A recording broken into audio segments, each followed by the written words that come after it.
Hey, hello and welcome to my channel. Hey, welcome to my YouTube channel. So today I will be talking about a very important topic, and it is highly requested on this channel, and it is how to get an accommodation as a student in Sweden, and possibly a cheap accommodation. You'll be learning a lot from this video, so I encourage you to watch till the end. And if you have any questions or any other video you want me to talk about, be sure to drop it in the comment section. Before we continue, what do you think about my new setup? My new yellow pillow. It's the first time I'm having this here. Tell me what you think in the comment section. I really care about your feedback. Can it be better? Should it be in a better position, or should it be on this side? I have two of it. Should I make it two? I don't know. Just let me know what you think so I can work on it and improve. So without any further ado, let's jump right into it. Now, based on this video, there are 3 ways with which you can get accommodation as a student. Based on my experience, there may be other ways, but I'll categorize them into 3 for ease of understanding. So the first way will be to get the accommodation through your school. The second way will be to get accommodation through student housing provisions, and then the third way would be to get a second-hand accommodation or a sublet, or be a co-tenant with someone. Either of these 3 ways. I would start and I'll go into details with the first one. Now, normally some schools have accommodation for international students and some don't. Some actually guarantee accommodation for exchange students while some don't. Now, depending on your school, at the start of every session, after you've gained admission and probably paid your fees, your school is going to reach out to you, telling you more about the accommodation. If they provide any accommodation, they will give you choices for you to select from, and if they don't, they will refer you to some other possible website or platforms where you can secure or get an accommodation. Now, a very good side to this getting your accommodation from the school is that if they tell you you're going to get an accommodation and it's guaranteed, so you're sure, you know where it's coming from, you know the source, you don't have to bother about being defrauded. And most of the time, some of this accommodation may be within the school environment. But downsides to this is it may be expensive compared to the second option I'm going to be talking about. This is sometimes because these schools sometimes get the accommodation from the second set of people I'm going to be talking about, so they get it from them and then give it to the students. So that way it comes at a higher cost, and some of these student accommodations are furnished, so that also increases the cost for it. And thirdly, these student accommodations provided by the schools most of the time are insured. You don't have to pay for insurance, so that also comes with the cost, which makes it a bit pricey. Now, talking about the cost for this accommodation from the schools, for a corridor room, if you don't know what a corridor room is, I mentioned it in my previous video. I'll put the link in the description. It's basically where you have your own space and a kitchen and a toilet, but you have a shared kitchen with other students. That's what a corridor room is. And for a studio, you have your kitchen inside your room, you have your toilet inside your room, you have everything inside the room. So back to what I was saying.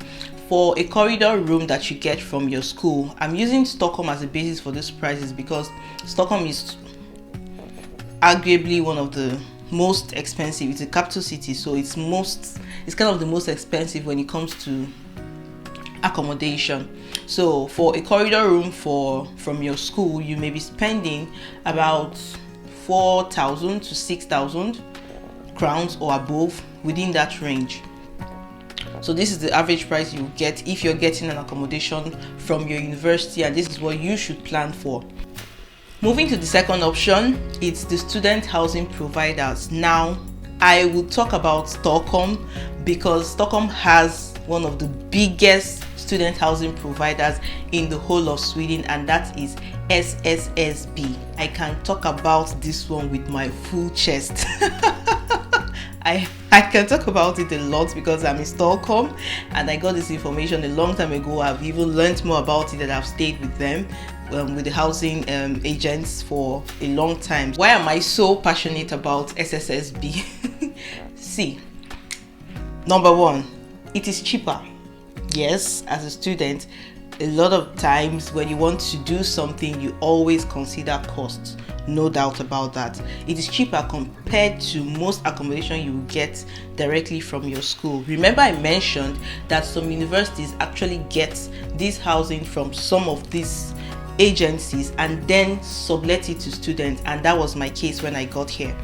So it is cheap, number one. Number two, you have more variety, like you can choose from different locations, because for SSSB they have a lot of accommodations in different parts of the city, close to different campuses and different universities. They have one close to KTH, they have one close to Karolinska, they have one close to the Shista campus of KTH, they have one in Flemingsberg close to Södertörns University. So you have a wide range to choose from, right? And the most interesting part of it is that if you get a house with SSSB, for some apartments, not all of them, you only get to pay rent for 10 months and not 12 months.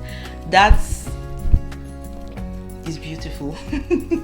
That is wonderful. I mean, for a student in the month of June and July, for you to not pay rent and save that money or use it for something else, you will not understand until you come here and then you get to pay that amount in rent every month, and all of a sudden you don't get to pay for 2 months.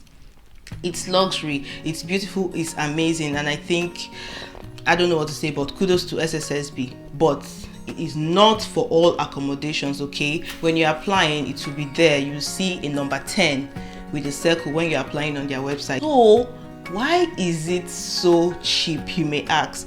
I told you that for the hostels or the accommodation provided by your school or university, most of the time they'll be insured.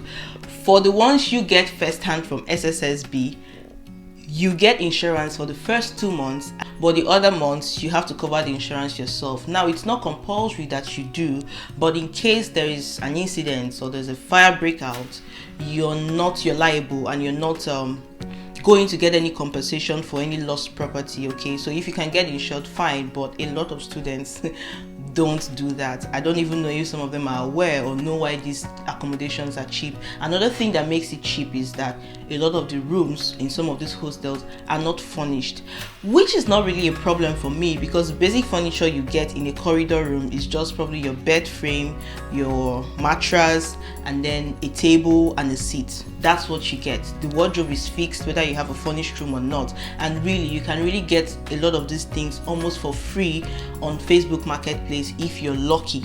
So the furniture is not really a big deal. Moving on, the price for this set of accommodation provided by SSSB, on an average for a corridor room, you'll be spending like 3,000 to over 4,000 crowns, and then for a studio apartment you should be looking at 4,000 crowns to over 6,000 crowns, which is what you would spend for the accommodation provided for your school. You spend an equivalent amount for a studio apartment provided by SSSB. That's interesting. So how does it work? Firstly, you register on the housing queue at sssb.se.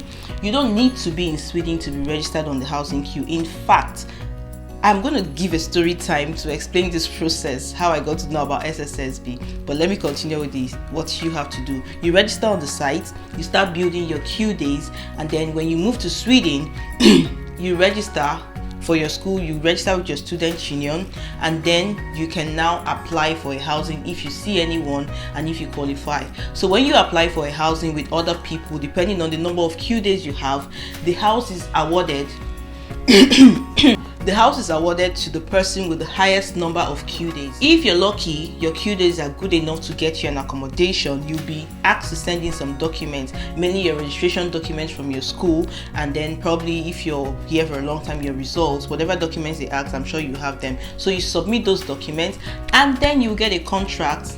You'll be told when you're going to move in. You'll see that you come in, pick your keys and move in, and that's all. As easy as ABC.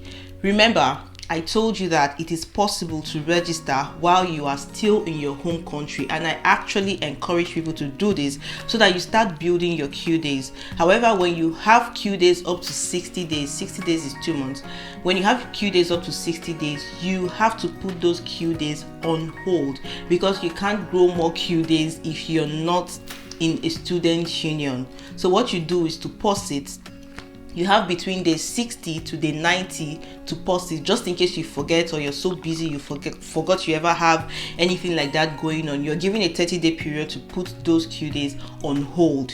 So when you do, and then you come or you move to Stockholm, and then you are registered with the student union, you can then reactivate your queue days, and it keeps counting. But where you fail to pack your queue days, parking means parking like you park a car, where you fail to put it on a hold, you just pause it, you're going to lose that queue days after day 90, exactly on day 91, meaning you have to start afresh.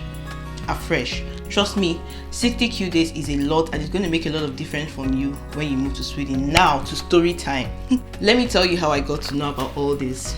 So after I gained admission and I knew for sure that I was coming to KTH, I was all over the place. I didn't know what to do. Maybe I wasn't so prepared for the opportunity that came, but I just did not know. KTH was not on my priority. Sweden was not my priority. So it's not like I started making a lot of research about Sweden prior to that time. I just knew that I was going to be in Sweden like 3 months or 4 months before I actually moved to Sweden. So it was a lot for me to deal with. I started, making inquiries. I went to the KTH website, and lucky for me, there was a student ambassador that was a Nigerian. Her name is Oluchi, and Oluchi, thank you so much for helping me, for teaching me, for showing me the way. She taught me almost everything I know about the housing in Sweden, about the corridor room, the way I'm now talking about it like I'm a pro.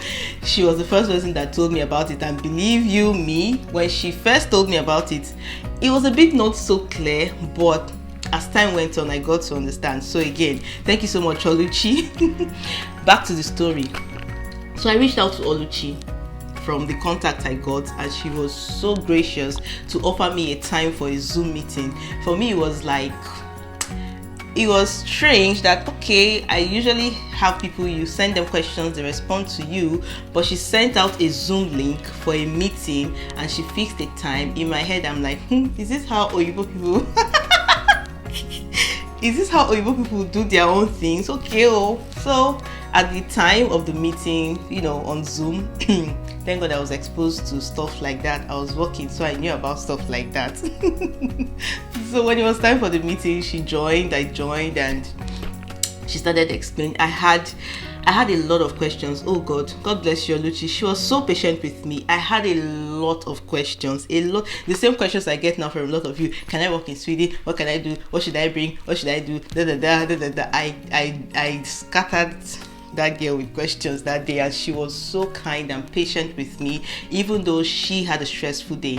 So that was how come I got to know about SSSB. So she told me about how the housing system works here, and she encouraged me to apply ahead of time. So I applied in May. I registered on that site in May. It was a bit, so when I went on the site, I almost ran out of the site because it was just here and there, but I had to do what I had to do. So I registered in May 2020, and I started counting my queue days. Now, just some weeks after that, I got an email from my university about the accommodation. So they gave me a range of accommodation with the possible prices that I could pick from. So I picked one in Lapis. I had also heard about Lapis. A lot of people recommended Lapis, that it was closer to my university. So I picked Lapis, and the rent for Lapis, a corridor room in Lapis, at that time was, I think, around 4,500. I honestly cannot remember the exact amount, but it was something in this line.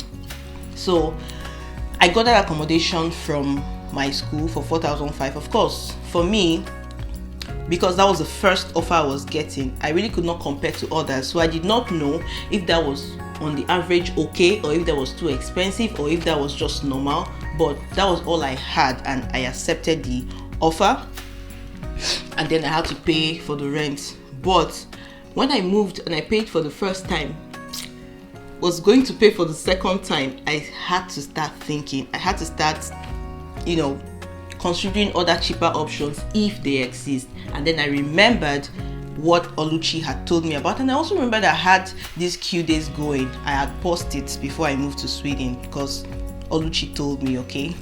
So I had paused the Q days. I had 60 Q days, so I hurriedly registered with my student union. I paid the fees, and then I was a student union member, and I went back to the SSSB website and activated my Q days again. So instead of starting afresh from day 1, it started from day 61. So I started adding my Q days.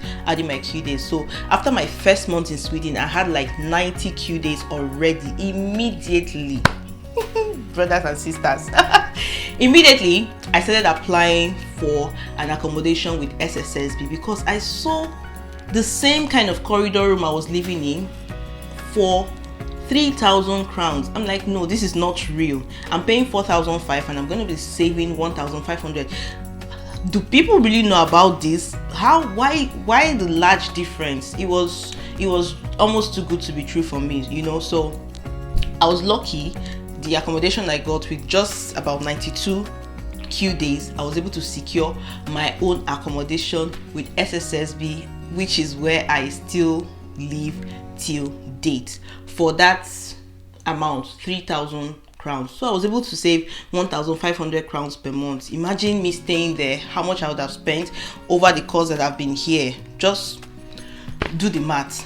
That's that for SSSB. And for other universities, for London, I try to reach out to students. I try to make some research on your behalf, my dear subscribers.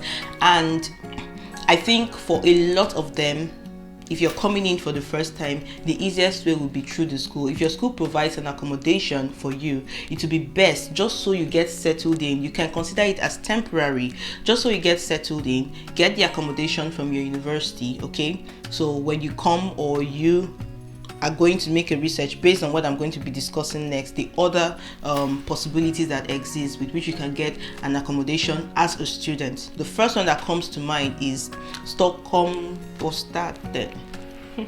This is for general Stockholm, not just for students, okay? SSSB is for students, but this one is for everybody, and I strongly encourage anybody coming to Stockholm and planning to stay in Stockholm for a long time to make sure you're registered here, whether you need it or not.